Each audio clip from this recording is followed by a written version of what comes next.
Okay, so here's a great example. So for instance, if a car is traveling 60 kilometers per hour for 90 seconds, how many meters will the car have traveled during that time? Now, the first thing that I'm going to do is I'm going to draw that picture. Okay, so here's my fancy dancy car, and they don't have to be elaborate drawings, as that one in the example isn't. Okay, so you're going to have this picture. You're going to, you've got an arrow there. It shows how fast they're going, as well as the time portion. That's my picture, okay?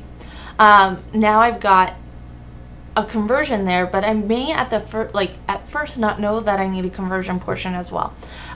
So when I write down my given, okay, which I'm given two numbers in there, so I can write down the numbers and then be like, okay, seconds is a unit of time, so that's where the T comes in, and I would know kilometers per hour is a unit of speed, so my V is there, okay, to indicate speed.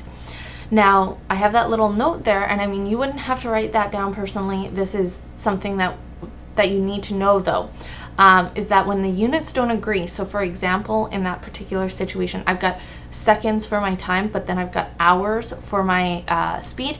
I need to make sure that those two are going to match. And because I need to do that, I've got that conversion there actually of dividing it by 3.6, which is going to give me 16.6 repeating meters per second. And I only know that because the units don't line up. So we need to make sure that every time we're doing a calculation question, we're looking at the units and making sure that those are the appropriate units, okay? The required portion, so the question is asking me for distance, how many meters? So I would write D, which is the symbol for distance, and then have a question mark. I have my formula. Now I have rearranged my formula first before I do my substitution. This isn't a requirement. If it works better for you to do the substitution and then kind of solve for the variable, that's totally fine.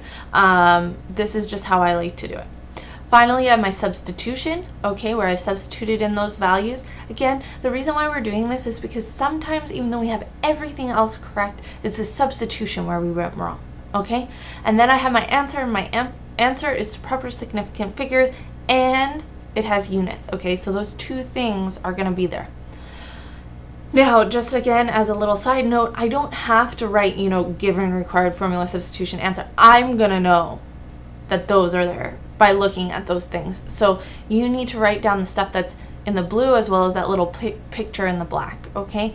So keep that in mind as well when you go and move forward with calculation question.